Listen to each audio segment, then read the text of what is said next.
Guys, welcome to my YouTube channel Komal computer class.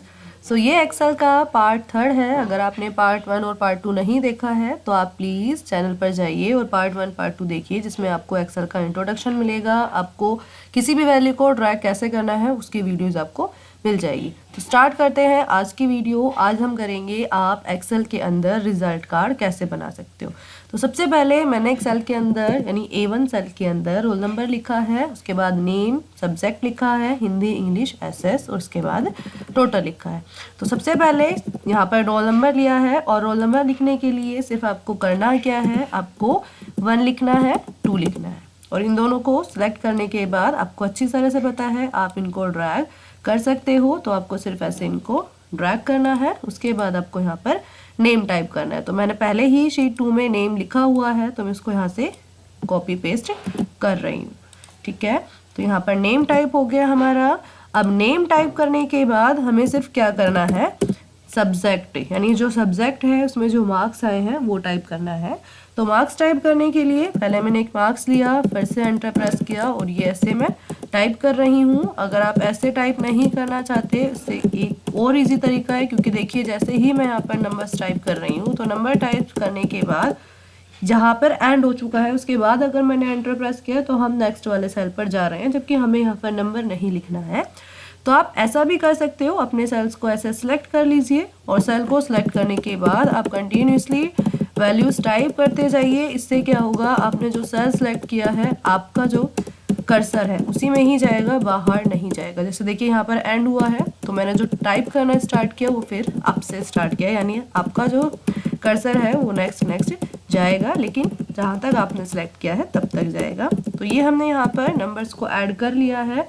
उसके बाद आपको करना क्या है, आपको टोटल करने के लिए आपको सम का फंक्शन निकालना है। और सम का फंक्शन आप कैसे लगाओगे, इज इक्वल्स टू, मैंने आपको सेकंड वीडियो में बताया था आप सम का फंक्शन कैसे लगा सकते हो। आपको सिर्फ इज इक्वल्स टू लगाना है, हर एक फंक्शन इज इक्वल्स टू से लगता है। उसके बाद आपको SUM सम टाइप करना है और उसके बाद टैब की को प्रेस कर देना है, जिससे क्या होगा, ब्रैकेट ओपन हो जाएगा। आप ऐसे भी ब्रैकेट ओपन कर सकते हो, आप शिफ्ट के साथ भी ब्रैकेट को ओपन कर सकते हो।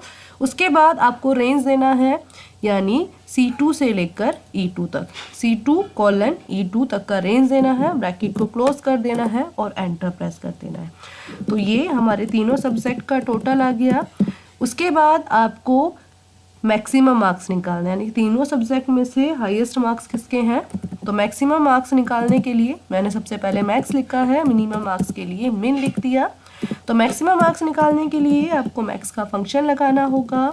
आपको फिर से रेंज लेना है, जितने में से आपको मैक्सिमम मार्क्स देखना है। तो मुझे तीनों सब्जेक्ट में से मैक्सिमम मार्क्स देखना है, तो हम उसको सेलेक्ट करेंगे और सेलेक्ट करने के बाद ब्रैकेट को क्लोज करना है और एंटर प्रेस कर देना है।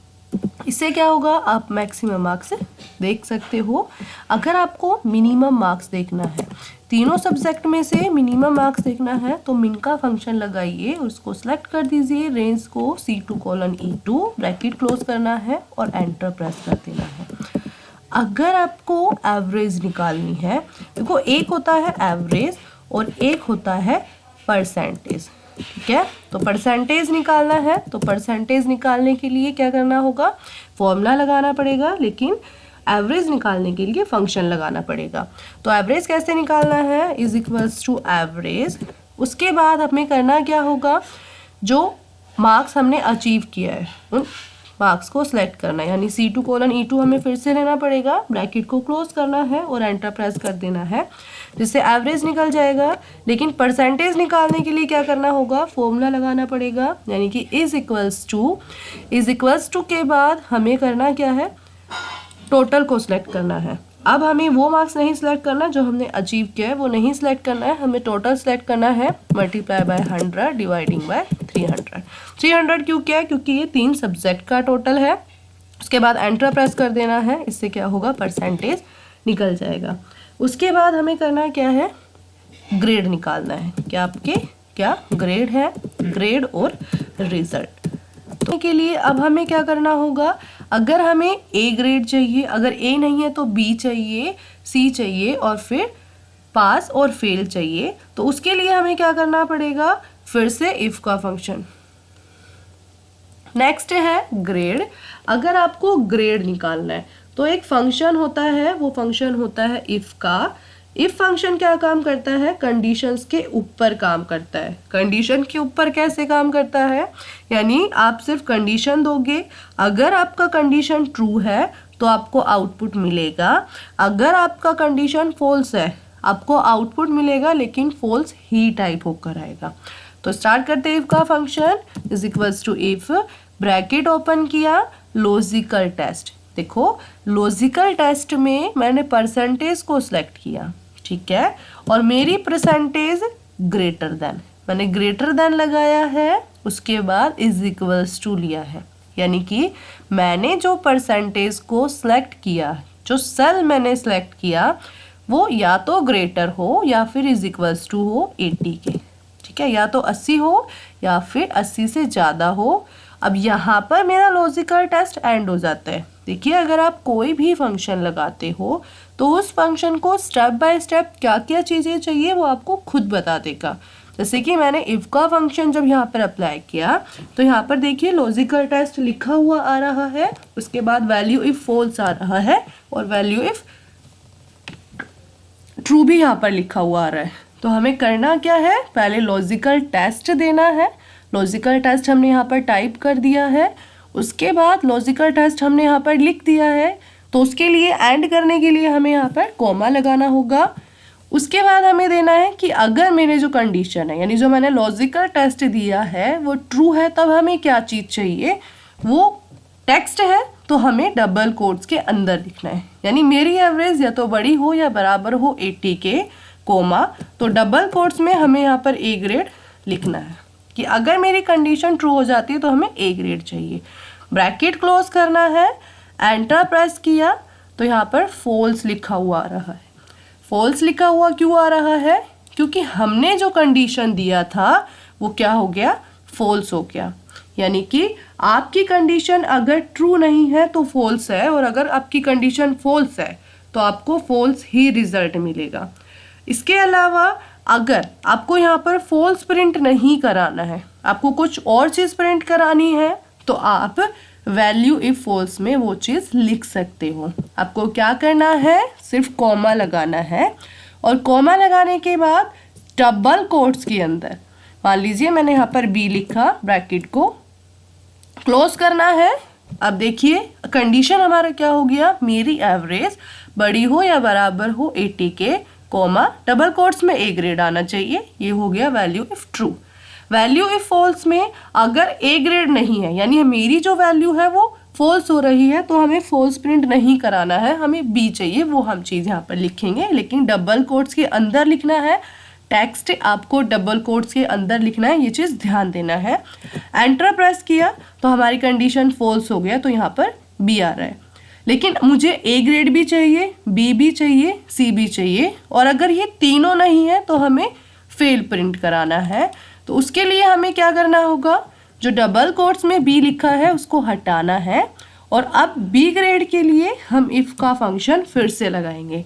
आपको एक बात याद रखना है, आप एक फंक्शन के अंदर बेशक 10 फंक्शंस लगाइए, लेकिन इज इक्वल्स टू एक ही बार लगता है। तो जब मैंने दोबारा इफ का फंक्शन स्टार्ट किया है तो मैंने इज इक्वल्स टू नहीं लगाया है, ब्रैकेट ओपन करना है और लॉजिकल टेस्ट किया है, परसेंटेज को सिलेक्ट किया, greater than is equals to 60। अब क्या होगा, मैंने जो सेकेंड इफ का फंक्शन लगाया है उसमें लिखा है greater than is equals to 60, यानी कि 80 से कम होगा लेकिन 60 से ज़्यादा हो, कोमा, तो डबल कोट्स में आपको लिखना है बी ग्रेड, तो हमको बी ग्रेड चाहिए, कोमा, फिर से कोमा लगाया। अब सी ग्रेड के लिए हमें फिर से इफ का फंक्शन लगाना होगा, इज इक्वल्स टू नहीं लगाना है, एवरेज को सिलेक्ट करना है, greater than is equals to 35, यानी 60 से कम हो लेकिन 35 से ज़्यादा हो, कोमा, डबल कोट्स में हमको सी ग्रेड चाहिए, तो डबल कोट स्टार्ट किया, डबल कोट्स को क्लोज कर दिया। तो ये तीनों इफ के फंक्शंस हो चुके हैं।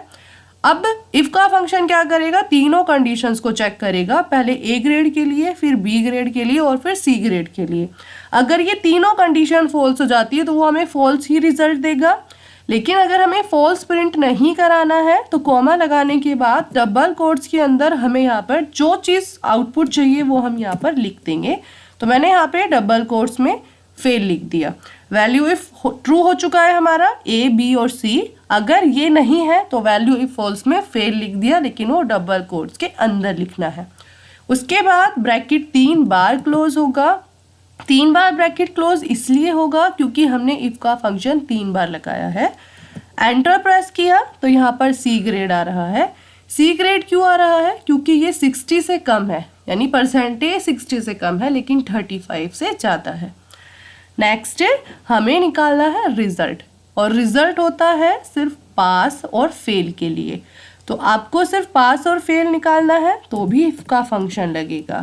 और कंडीशन यहाँ पर क्या है? एवरेज ग्रेटर हो, बड़ी हो या फिर बराबर हो 35 के, कोमा तो डबल कोट्स में पास हो, डबल कोट्स में पास हो। और अगर ये कंडीशन फॉल्स हो जाती है, कोमा, तो डबल कोट्स के अंदर फेल लिखना है। ब्रैकेट क्लोज करना है, डबल कोट्स को भी क्लोज करना है, एंटर प्रेस कर देना है। तो ये हमारा रिपोर्ट कार्ड कंप्लीट हो गया। ये हमने सारे फंक्शंस फॉर्मूला यहाँ पर टाइप कर लिया है। उसके बाद आप इसको सिर्फ सेलेक्ट करिए और सेलेक्ट करने के बाद Ctrl+D प्रेस कर दीजिए, जिससे क्या होगा, ये सभी फंक्शंस हमारे ड्रैग हो जाएंगे।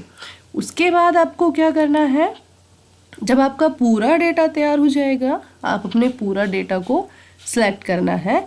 और सिलेक्ट करने के लिए Ctrl+A। सेकेंड वीडियो में ये चीज़ मैंने आपको क्लियर कर दिया था। आपको डेटा सिलेक्ट करने के लिए कौन सा शॉर्टकट की प्रेस करना है, Ctrl+A प्रेस करना है। उसके बाद आपको यहाँ पर बॉर्डर लगाना है। देखिए बॉर्डर लगाना बहुत ज़रूरी है, जिससे हमारा फॉर्मेट थोड़ा अच्छा दिखाई देगा। तो पहले अपने डेटा को सिलेक्ट करिए, उसके बाद कीबोर्ड से Alt+H+B+A। आपको पहले Alt की प्रेस करना है, उसको छोड़ देना है, फिर H प्रेस करना है, B प्रेस करना है और A प्रेस करना है। एक एक करके आपको इन सभी की को प्रेस करना है। Thank you for watching my video. अगर आपको वीडियो अच्छी लगी है तो प्लीज़ लाइक, शेयर, सब्सक्राइब ज़रूर कीजिए। अगर आपको कोई चीज़ समझ में नहीं आई है तो आप मुझे कमेंट बॉक्स में कमेंट कर सकते हैं। Thank you.